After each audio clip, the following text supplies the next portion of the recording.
بسم الله الرحمن الرحيم.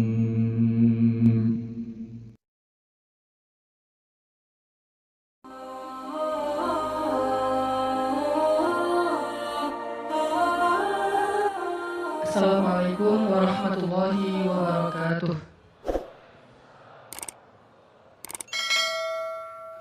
Alhamdulillahi alladzi hadana li hadza wa ma kunna linahtadiya laula an hadana Allah. Asyhadu an la ilaha illallah wahdahu la syarika lah wa asyhadu anna Muhammadan abduhu wa rasuluh la nabiyya ba'dah. Radina billahi rabba wa bi Muhammadin nabiyya wa bil islami dina. Teman-teman yang dirahmati Allah Subhanahu wa taala, kita malam ini bahas tentang keep happy.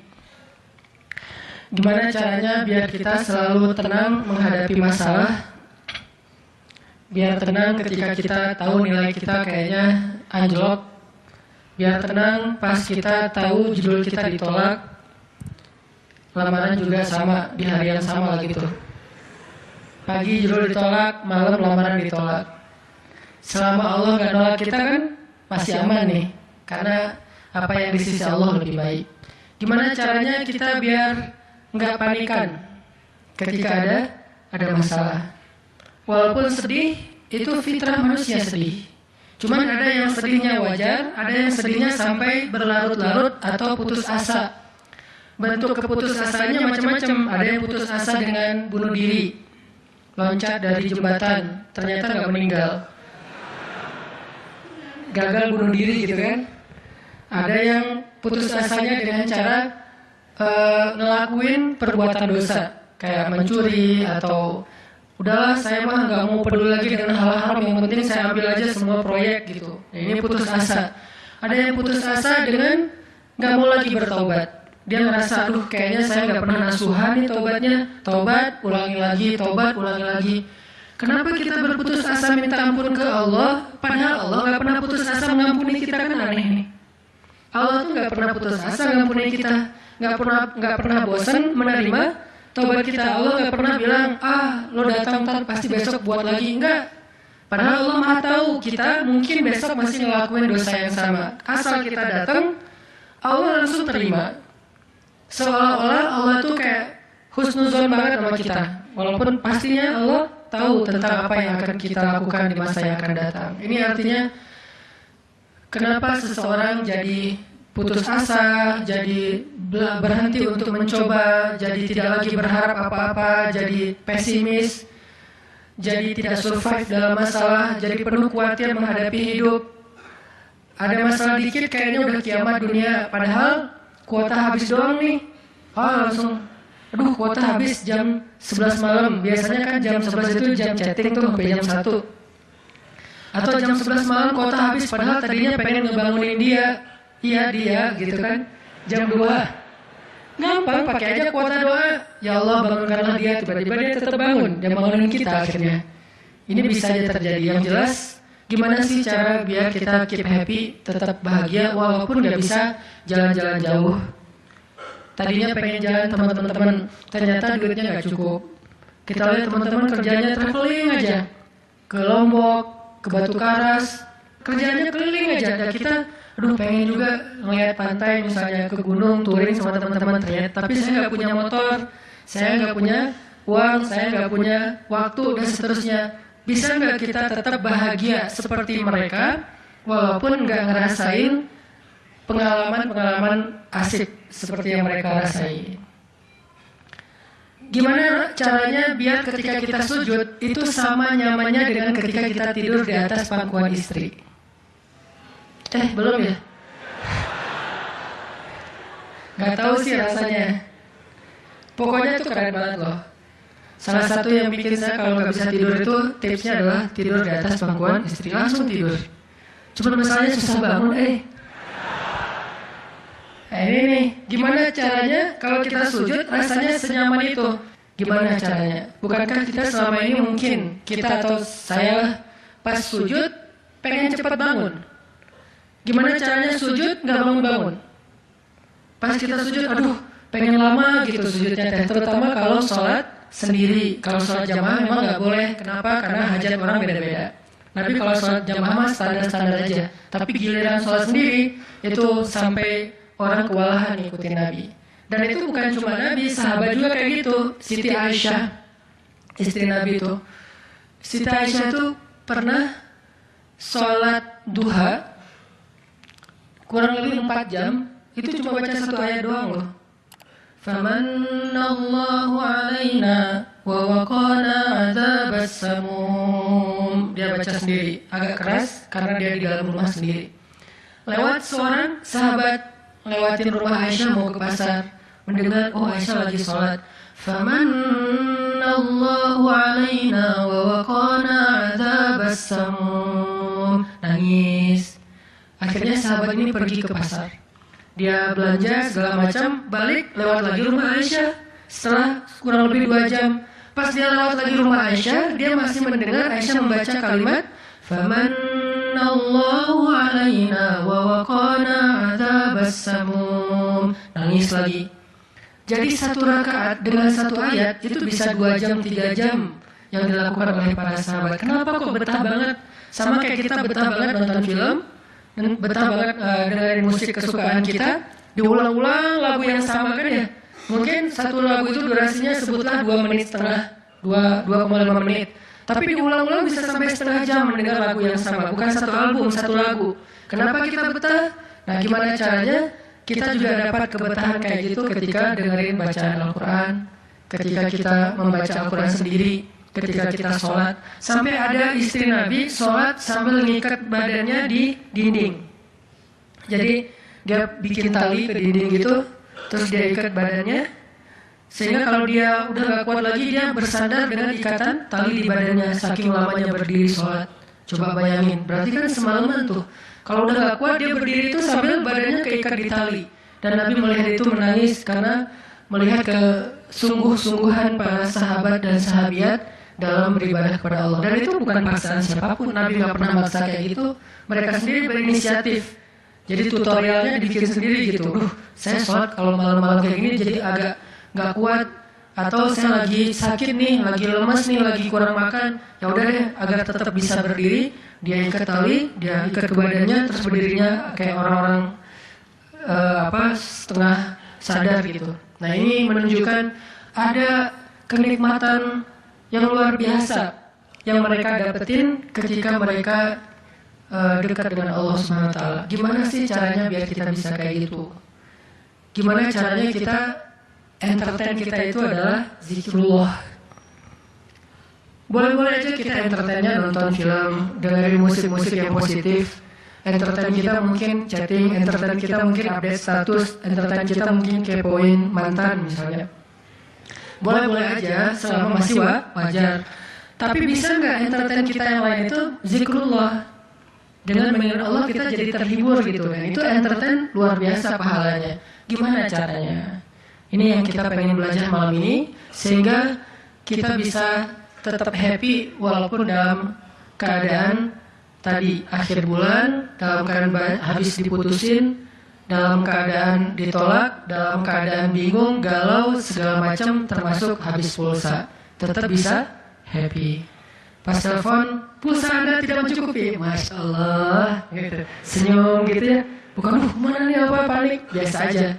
Nah, ini kita perlu belajar. Saya juga merasa butuh mempelajari lagi gimana caranya biar bisa ngerasain itu.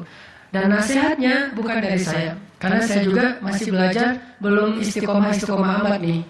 Tapi nasihatnya dari para ulama yang diambil dari ayat Al-Quran dan hadis-hadis Rasulullah SAW.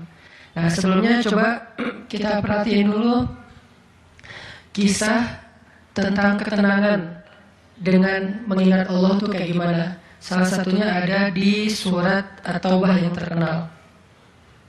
A'udzu billahi minasy syaithanir rajim. Illa tansuruhu faqad nasarahu Allah.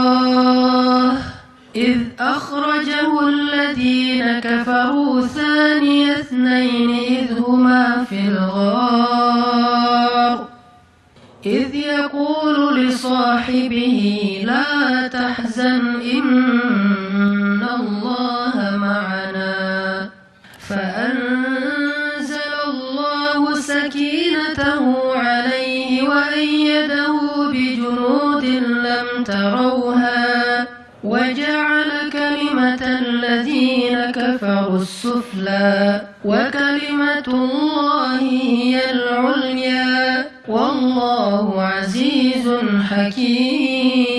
حكيم. Kalau kalian tidak menolongnya, maka sungguh Allah akan menolongnya. Seperti ketika orang-orang kafir mengeluarkan dia dari kota Mekah pada saat dia menjadi salah satu di antara dua orang yang berdiam di dalam gua, yaitu gua Tur. Ketika ia berkata kepada sahabatnya, yaitu Abu Bakar, dia di sini siapa? Rasulullah SAW. Ketika dia berkata kepada sahabatnya, la tahzan, innallaha ma'ana. Janganlah kamu khawatir, bersedih, takut, itu sama. Sesungguhnya Allah bersama kita. Maka Allah Subhanahu wa Ta'ala menurunkan rasa ketenangan kepadanya dan menolongnya dengan tentara yang kalian tidak bisa melihat, sehingga Allah menjadikan kalimat orang-orang kafir itu menjadi dikalahkan atau rendah, dan kalimat Allah adalah kalimat yang tinggi, dan Allah Maha Perkasa lagi Maha Bijaksana. Ini kan kata-kata yang paling populer ya, la tahzan innallaha ma'ana.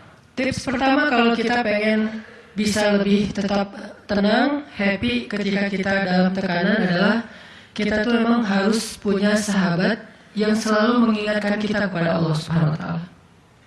Sahabat yang mengingatkan kita kepada Allah. Ini yang terjadi kepada Abu Bakar As-Siddiq. Sekelas Abu Bakar yang imannya sampai ke derajat Siddiq, bukan cuma mukmin loh, Siddiqun. Kan ada mukmin, ada muttaqin, ada siddiqin. Ini udah derajatnya siddiq. Arti siddiq itu udah nggak ada lagi keraguan di hatinya, udah nggak ada lagi masalah sedikit pun. Ketika orang-orang ragu, Abu Bakar tetap yakin. Salah satu kasusnya pas Nabi pulang Isra Mi'raj. Nabi bilang bahwa saya baru pulang dari Palestina dan baru naik ke langit semalam.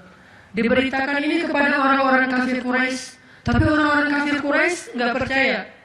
Lalu ketika para sahabat-sahabat lain mendengar, mereka kayak ragu-ragu gitu, benar nggak ya, benar nggak ya? Lalu ketika ditanya kepada Abu Bakar, ya Abu Bakar, lihat tuh teman kamu makin gila aja.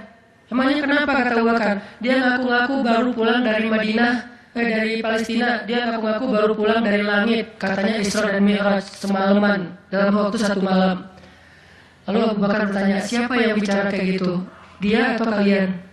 Kata mereka, Muhammad yang ngomong kayak gitu langsung kepada kami. Kata Abu Bakar, kalau Muhammad yang ngomong kayak gitu, maka benar. Dia nggak mau tanya gimana caranya, berapa lama waktunya, kapan, siapa yang membawa dia. Nggak nanya apapun. Kalau Muhammad yang ngomong, maka itu benar. Ini artinya siddiq, nggak banyak tanya, percaya banget. Kalau ayatnya kayak gitu, udah cukup. Kalau hadisnya kayak gitu, udah cukup. Kalau kata ulama kayak gitu, saya ikut. Nggak ada kenapa kayak gini dan seterusnya, nggak. Ini menunjukkan Abu Bakar itu orang yang sangat luar biasa imannya. Tapi dia tetap manusia. Gimana pun imannya udah kuat, mantap, siddiq, ketika ada masalah, sifat dasar manusia itu keluar lagi, yaitu khauf, rasa khawatir, takut. Dan yang luar biasa, khawatir dan takutnya Abu Bakar itu bukan untuk keselamatan diri beliau. Abu Bakar itu khawatir terhadap keselamatan Rasulullah SAW. Jadi bukan keselamatan Abu Bakar. Kalau kita mungkin khawatir terhadap keselamatan diri sendiri nih. Kalau Abu Bakar derajatnya khawatir terhadap gimana ya Rasul, kalau mereka melihat ke bawah, ke kakinya, pasti kita akan ketahuan. Karena mereka sembunyi di sebuah lubang, nggak gua sih, kecil, lubang di bukit Jabal Tur. Dan orang-orang kafir Quraisy sudah datang ke lubang itu, berdiri tepat di pintu gua. Kalau mereka melihat ke bawah, udah ketahuan tuh, kelihatan Rasulullah sama Abu Bakar. Sehingga Abu Bakar berkata, ya Rasulullah, kalau mereka melihat kita sedikit aja ke bawah kaki mereka, mereka akan menemukan kita. Gimana ini ya Rasul, saya khawatir terhadap keselamatanmu. Apa kata Nabi? Ya Abu Bakar, Ma dhannuka bitsnain Allahu salisuhuma. Wahai Abu Bakar, kenapa kamu pikir kita cuma berdua? Allah yang ketiga di antara kita. Baru la tahzan innallaha ma'ana. Jangan khawatir, Allah bersama kita. Kata-kata ini kalau diucapkan oleh orang solih pada waktu yang tepat ketika kita mengalami satu masalah besar, itu akan luar biasa memberikan efek ketenangan buat kita. Tapi waktu yang tepat. Kalau normal-normal aja kayaknya agak kurang ngaruh nih. Makanya kata-kata kayak gini itu timingnya tuh harus pas. Dan yang mengatakan orang yang memang punya aura kesolehan yang luar biasa.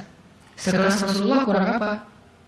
Itulah sebabnya kenapa kita harus punya banyak, atau setidaknya kita punya seorang sahabat, seorang teman yang soleh, yang sering mengingatkan kita. Minimal istri.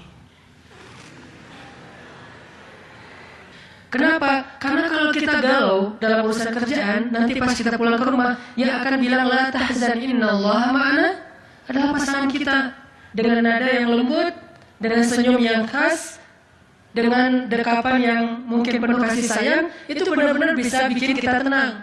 Gak tahu tenang karena kata-katanya atau dekapannya nih, enggak. Saya juga bingung. Dua-duanya kali ya. Dia bilang la tahzan ya azizi. Panggilan buat suami bahasa Arabnya yang lembut tuh azizi. Bukan al-aziz ya. Al-aziz mah nama orang. La tahzan ya azizi atau ya habibi atau ya albi. Albi itu artinya jantungku. Jangan dipakai deh, biasa aja pakai itu. La tahzan. Jadi misalnya kayak suami galau tentang kerjaan. Mah, papa lagi galau nih. Kenapa Pak? Di kantor itu kemarin kita ada tawaran proyek.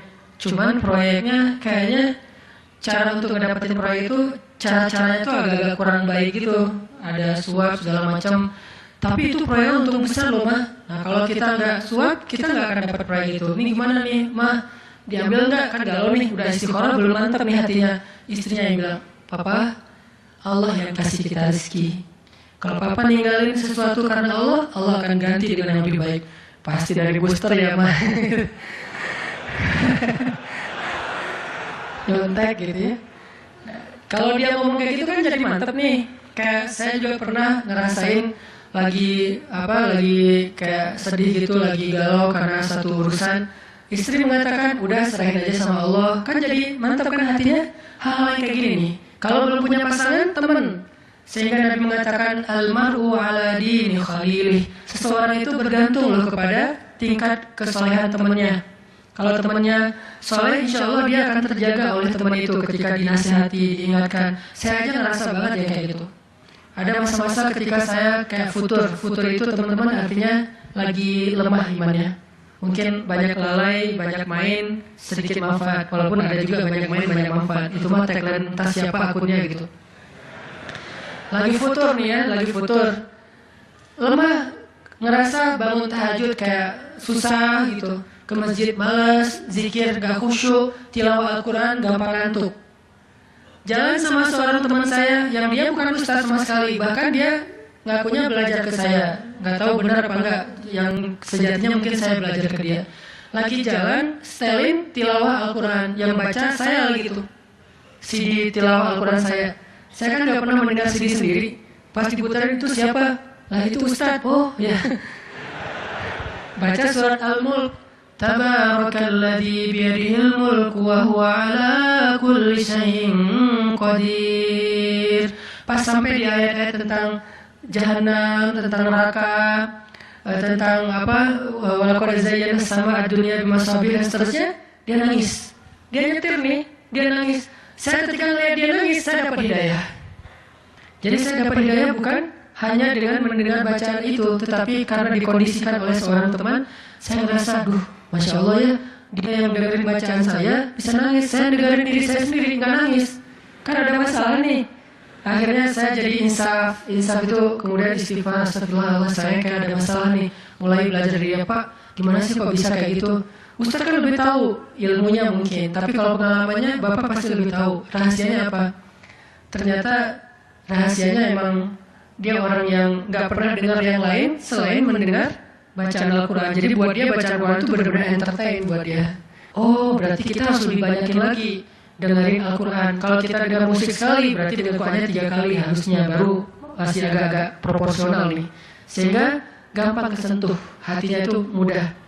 Tapi pelajarannya tetap teman yang membawa kita kepada sesuatu. Ternyata triknya pertama, mengingat Allah itu kan bukan cuma menyebutkan Allah, tapi ketika kita sedang dalam keadaan bingung, khawatir, galau, sedih, tertekan, panik, tiba-tiba teman kita mengingatkan kita kepada Allah dengan bahasa yang sederhana. Kalau bahasa sederhananya Al-Quran, la tahzan, innallaha ma'ana. Dan itu boleh diterjemahin ke bahasa yang lebih sederhana versi kita. Karena itu bahasa Al-Quran yang mungkin buat sebagian orang nggak dapat nih, karena mungkin nggak paham bahasa Arab. Jadi kalau teman kita lagi sedih dia bilang, la tahzan dong, innallaha ma'ana. Apaan tuh lu baca Quran gitu ya? Nggak ngerti kan dia? Kita bisa terjemahin. Udah tenang aja, Allah yang bantu. Tenang aja, Allah yang beresin. Tenang aja, serahin aja kepada Allah. Allah tuh sebaik-baik kita nyerahin sesuatu. Ngomong kayak gitu tuh kena. Kalau timingnya pas kita lagi ngalamin satu masalah. Terutama masalah-masalah kayak masalah rezeki itu paling bikin kita sering panik, kehilangan sesuatu, ditipu orang, segala macam. Kita bilang, udah nggak apa-apa, nanti Allah ganti yang dengan yang lebih baik. Allah yang ganti gitu. Allah yang ganti. Tenang tuh jadinya. Karena kita sedang mengetuk kembali imannya di saat dia sedang butuh-butuhnya iman itu. Dan itu butuh teman yang bisa mengingatkan kita. Sehingga Nabi bilang, ciri-ciri teman yang baik itu adalah kalau kita ketemu dia bikin kita sering ingat Allah. Dia bikin kita sering ingat Allah. Coba teman-teman renungkan nih, coba dihitung-hitung. Kita kalau ketemu teman ngomongin dunia berapa sering? Terus ngomongin Allah berapa sering? Kan jarang banget kita ketemu teman ngomongin tentang Allah kan? Dan kayaknya nggak tahu juga bahannya mau ngomongin apa tentang Allah. Kita ngomongin tentang Allah yuk. Ngomongin tentang Allah, apaan tuh? Kan bingung dia tuh. Maksud lo qul huwallahu ahad gitu. Atau ayat kursi. Berarti kita belum terbiasa bicara tentang Allah. Nah ini yang harus kita coba latih pelan-pelan nih. Kita lihai banget nih. Bisa smooth banget masuk ke tema tentang dunia. Bisa ganti-ganti topik dan semuanya tentang dunia. Tentang kuliner, tentang kerjaan, tentang jodoh, tentang kuliah, tentang pendidikan, tentang apapun. Tentang teman. Bisa dengan mudah dan seru gitu ngomongin tentang dunia teh. Dan itu bukan sesuatu yang dilarang memang. Cuman kok nggak seimbang kita ngomongin tentang Allah Subhanahu Wa Taala. Coba kita belajar cari teman yang udah sefrekuensi dulu. Arti sefrekuensi bukan sama-sama udah baik, sama-sama udah niat pengen memperbaiki diri. Sama-sama udah punya tekad kita pengen hijrah nih. Lagi-lagi bukan merasa diri kita lebih baik dari orang lain, tapi yang udah sefaham supaya nggak banyak perdebatan. Ajak dia ngobrol tentang Allah pelan-pelan dan secara bertahap, nggak bisa langsung ngejos. Nggak bisa langsung, coba lo sebutin rububiyah, asma Allah yang 99 apa aja. Itu mah cerdas cermat ya. Tapi kita ngomongin Allah tuh baik banget loh, kemarin gini. Allah aja yang diomongin, sehari minimal kita ngomongin Allah itu sekali deh. Dan sekali itu jadi obrolan, bukan cuma mention doang ya, tapi obrolan gitu. Jadi diskusi. Sekali aja sehari. Dan gak harus lama, mungkin cuma 5 menit. Kalau kita nggak bisa ngelakuin itu secara spontan, nggak apa-apa di setting. Kita ketemu sama teman kita bikin kayak program gitu. Kita kalau ketemu, pokoknya harus sekali sehari ngomongin tentang kebesaran Allah. Coba digituin. Makin sering itu makin akan nanemin satu belief faith di dalam hati kita. Sehingga ketika nanti kita ada masalah diketuk rasa iman itu, cepat baliknya. Berarti kita harus cari teman yang mau menasihati kita, bicara bareng kita tentang kebesaran Allah. Dan itu yang dilakukan Nabi Musa dengan Nabi Harun ketika berdakwah, yang Allah sebutin di surat Toha. Nabi Musa mau berdakwah kepada Fir'aun, minta teman supaya bisa mengingat Allah ketika lagi dalam keadaan marah. Soalnya Musa tahu, Musa itu orangnya marah.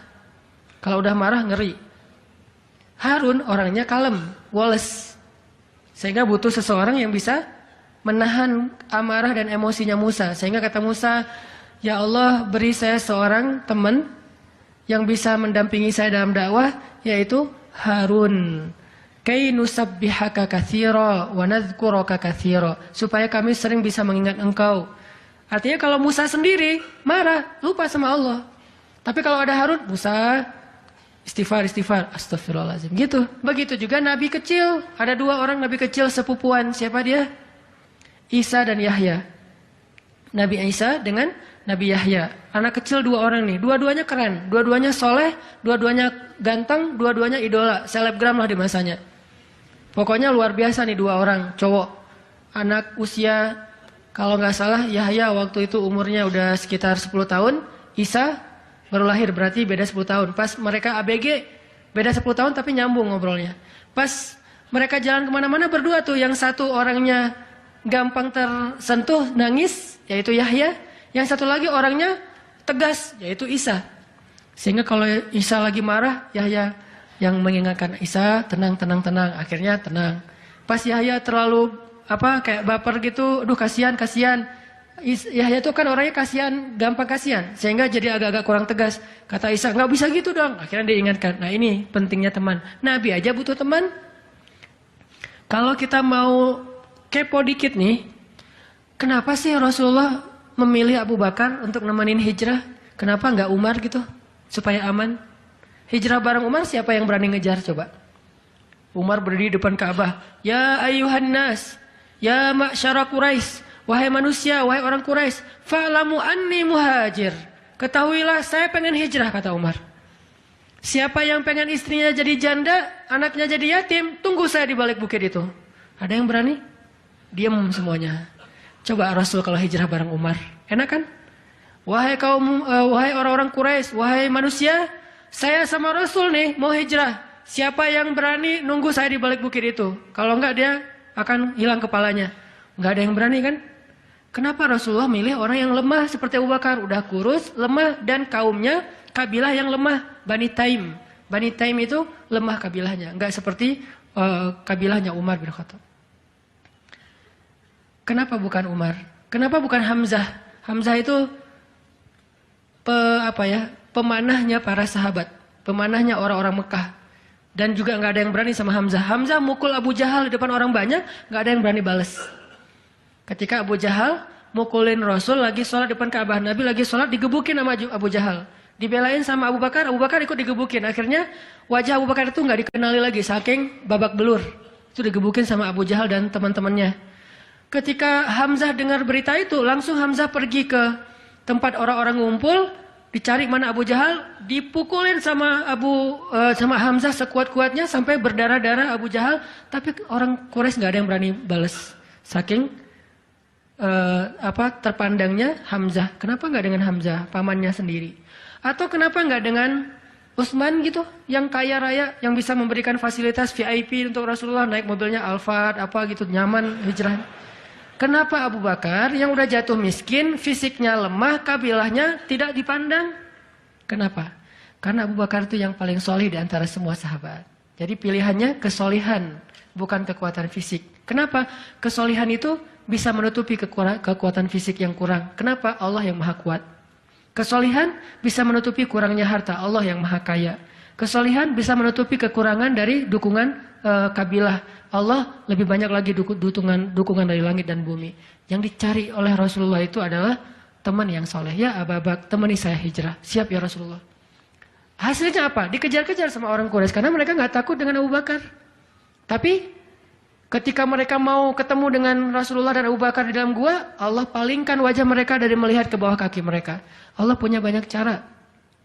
Ada ulama yang bilang bukan cuma dipalingkan, tapi tiba-tiba merpati bikin sarang di situ laba-laba. Walaupun ada perdebatan di antara ulama ini hadisnya sahih atau enggak. Yang jelas, yang pasti nih, Allah melindungi mereka dengan banyak cara sehingga nggak bisa ditangkap. Allah yang bertindak. Jadi butuh teman yang soleh. Walaupun nanti kenyataannya teman yang soleh ini malah ditenangkan oleh Rasulullah, bukan Rasulullah ditenangkan oleh dia gitu.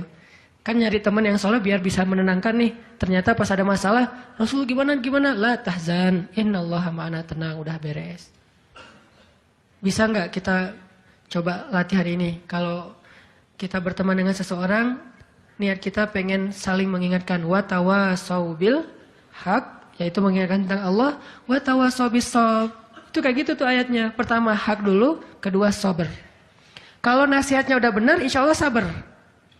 Jadi kalau kita pengen menasihati teman kita atau dinasihati oleh teman kita supaya lebih kuat, bisa tough, bisa survive dalam masalah, minta dia menasihati kita al-haq. Dan siapa al-haq? Allah Subhanahu wa taala. Wa tawasau bil haq artinya saling menasihati dengan nama Allah. Udah serahin aja sama Allah. Allah itu maha ini sebutin dengan bahasa sederhana. Langsung sabar jadinya. Langsung lebih kuat, lebih tenang. Itu yang pertama teman-teman. Kita sering berteman dengan orang yang insya Allah dia yakin sama Allah lebih kuat daripada kita. Imannya lebih mantap daripada kita. Yang kedua, gimana caranya biar kalau kita menyebut nama Allah, kalau kita sholat, kalau kita berzikir itu jadi lebih tenang gitu, lebih happy. Karena sebetulnya orang mukmin itu bahagianya itu ada di dalam hati. Kalau bahasa Ibnu Taimiyah, surgaku itu di sini. Surga orang mukmin itu di hati. Surga kita itu bukan rumah, surga kita itu bukan mobil, surga kita itu bukan pekerjaan, surga kita itu bukan tempat jalan-jalan, tapi semua itu kebaikan, kesenangan. Cuman surga kita ada di sini. Dan ini kita bawa kemana-mana. Jadi nggak susah menemukan surga teh. Aduh, bete nih kenapa nggak bisa jalan? Bete nih kenapa nggak bisa nonton? Bete nih kenapa nggak bisa nyaman di rumah? Bete nih kenapa? Gampang bete karena surga kita bertempat di sesuatu tempat yang sulit untuk kita jangkau. Harusnya itu jadi hiburan buat kita, bukan surga. Sedangkan surga memang adanya di hati. Ada masalah, Allah lebih kuasa, makhluk tidak kuasa. Ada masalah, kita bilang, Allah maha besar, masalah saya kecil dibandingkan Allah. Kalau dibandingkan kita, mungkin kita lebih kecil daripada masalah. Tapi dibandingkan Allah kita, Allah lebih besar. Allahu Akbar. Kita belajar Allah yang maha memelihara. Kita kan dipelihara Allah, terus ngapain kita khawatir? Kalau gitu nggak usah ikhtiar, Ustaz. Ikhtiar, tapi jangan libatkan hati. Ikhtiar itu pakai tangan, pakai kaki, pakai tenaga fisik. Hati nggak perlu berikhtiar. Hati itu bertawakal. Fisik kita berikhtiar, hati kita bertawakal. Jangan sampai hati kita ikut ikhtiar, ini bahaya nih. Kalau hati kita ikut ikhtiar, berarti kita lebih percaya kepada makhluk daripada Allah. Nanti akan mentok, kalau udah mentok putus asa, itu penyebabnya. Gara-gara hatinya baper dengan ikhtiar. Ketika jalan-jalan ikhtiar itu tertutup, hati kita jadi give up. Nyerah aja deh. Sedangkan kalau hati kita nggak ikhtiar, dia cuma tawakal. Jalan tertutup, dia masih bilang, Allah maha kuasa. Ala kulli syai'in qadir. Segala sesuatu Allah maha bisa. Nggak mungkin nggak bisa. Tetap. Makanya jangan ikhtiar pakai hati. Ikhtiar pakai tenaga. Hati tawakal babnya. Sehingga tawakal itu amal hati. Ikhtiar itu amal fisik. Kan dalam Islam itu ada amal batin, ada amal zahir ya. Amal batin hati. Amal zahir fisik kita. Ikhtiar amal zahir. Jangan dicampur dengan amal batin. Coba teman-teman buka deh surat Hud, surat 11.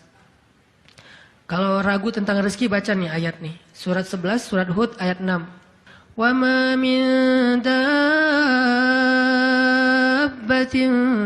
fil ardi illa 'ala Allahi rizquha wa ya'lamu mustaqarraha wa mustawda'aha. Kullun fi kitabim mubin. Tidak ada satu hewan melata pun di muka bumi kecuali Allah menjamin rizkinya. Ini amalan hati nih. Ini ayat untuk menguatkan hati kita, bukan menguatkan fisik. Tapi biasanya hati kalau udah kuat, fisik kebawa. Kan kata Nabi kalau hatinya baik, yang lain ikut baik. Kalau hatinya buruk, yang lain ikut buruk. Jadi kalau hatinya udah give up, pasti fisiknya jadi lemah. Kalau hatinya tough dan masih punya belief ke Allah, masih punya harapan, maka fisiknya juga akan kuat. Wa ma min dabbatin fil ardi illa 'ala Allahi rizquha wa ya'lamu mustaqarraha wa mustawda'aha. Allah tahu di mana rezeki kita disimpan. Allah tahu kemana kita akan membelanjakan rezeki itu? Semuanya tertulis di dalam kitab yang jelas. Allah yang tahu. Allah yang menjamin. Nggak ada yang nggak dijamin rezekinya. Makanya saya pernah cerita tuh dulu di mall sebelah. Saya sama istri habis kajian di sini atau sebelum kajian di sini, sebelum maghrib sempat mau belanja dulu, belanja di supermarketnya di bawah, lantai bawah. Dari lobi kita mau ke bawah itu cari eskalator kan ya, belok kanan cari eskalator. Ternyata salah ngambil jalan. Kita habis belok kanan langsung belok kiri. Harusnya kalau belok kanan lagi sekali lagi langsung eskalator turun tuh. Pas karena kita belok kiri, akhirnya kita muter. Gara-gara muter, ngelewatlah sebuah stand baju kaos yang lagi diskon. Wih, diskon 50%. Akhirnya saya sama istri masuk. Ternyata lucu-lucu juga buat anak gitu. Alhamdulillah akhirnya kita beli 2 helai. Baru setelah itu kita jalan lagi, cuma beberapa meter, masuk eskalator turun. Siapa yang telah menggerakkan kaki saya sampai salah jalan? Sehingga saya harus muter. Dan akhirnya masuk ke stand itu. Alallahi rizquha. Allah yang menjamin rezeki. Kayak gitu cara Allah menskenariokan. Kalau saya ngambil jalan kanan, mungkin saya nggak akan masuk ke toko itu. Berhubung saya ngambil jalan kiri, akhirnya muter, masuklah ke toko itu. Allah punya banyak cara. Kenapa kita khawatir dengan stand orang lain yang mungkin lebih dekat ke pintu, lebih dekat kepada stage yang di tengah kalau bikin event segala macam. Kenapa? Kita udah ikhtiar, dapatnya cuma ini. Kayak lagi ada event, kayak festival gitu, kayak ada bazar, kita punya banyak stand. Stand kuliner kita paling pojok, dekat toilet. Stand kuliner teman-teman kita tuh paling depan. Dan di situ stage banyak acara tausiah segala macam. Oh, kayaknya di situ lebih laku. Belum tentu juga. Bisa jadi pada waktu itu banyak orang yang sakit perut atau apa akhirnya ya lewat. Aduh, ini kayak seru juga nih di sini nih, makan di sini. Gak usah jauh-jauh sambil nunggu makan. Allah yang punya cara. Saya kan pernah cerita kesasar sampai ke Cirebon. Kenapa kesasar? Ada suatu hari Minggu kayak lagu. Satu hari Minggu. Ada satu hari Minggu nih. Bingung kita pengen keluar sama keluarga, sama anak-anak. Kita keluar yuk. Saya bilang ke anak-anak, hayu, kata anak-anak. Kemana? Ke Kota Baru aja. Di situ kan ada jam matahari tuh. Kita lihat jam matahari. Hayu, naik mobil, masuk tol nih. Pas sudah masuk tol Paster, berubah pikiran. Terlalu dekat, nggak berasa liburan ya?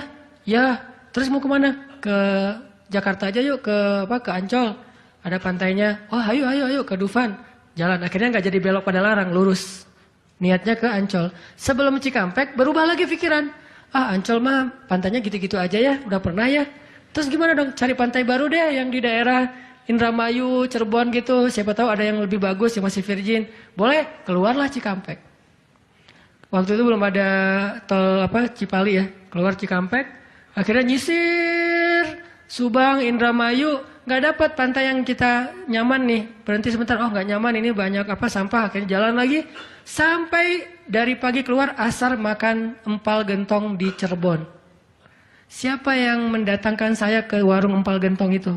Pas kita masuk, orangnya bahagia banget gitu. Kelihatan kalau dari pagi itu belum ada yang datang, belum ada pelanggan, sepi warungnya. Karena tempat parkirnya agak nyaman, langsung parkir di situ, makan empal gentong dan ternyata enak, kita bungkus. Orangnya tuh alhamdulillah nih datang dari pagi belum ada yang datang, senang gitu.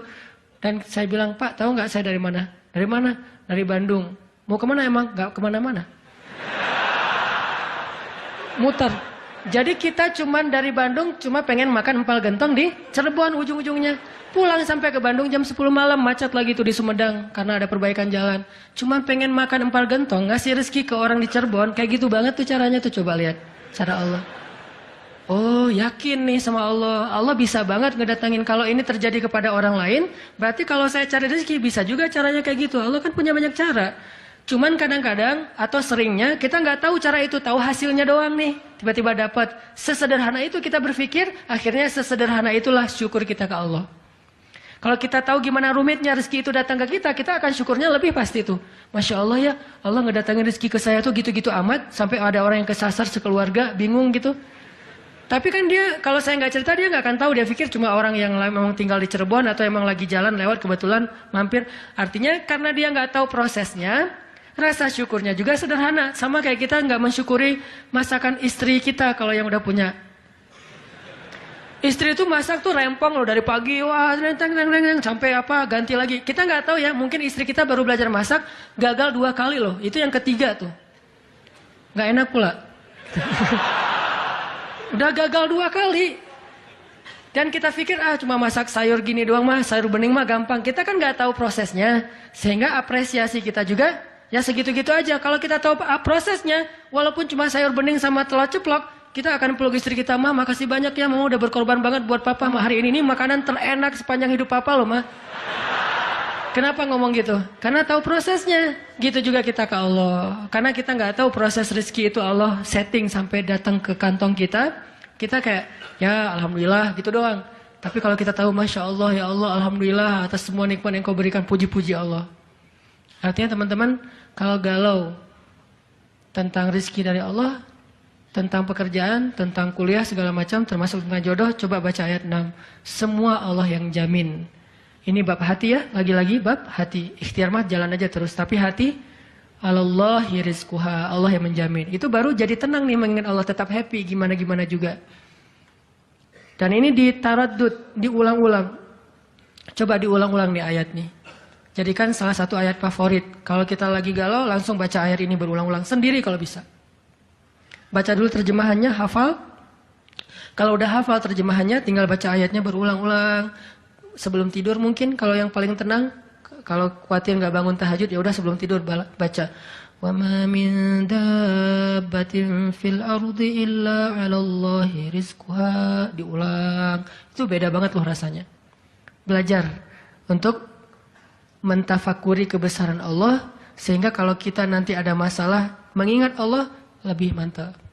Jadi 2 ya, 1 teman, kedua sering-sering tafakur. Wa yatafakkaruna fi khalqis samawati wal ard. Tafakur.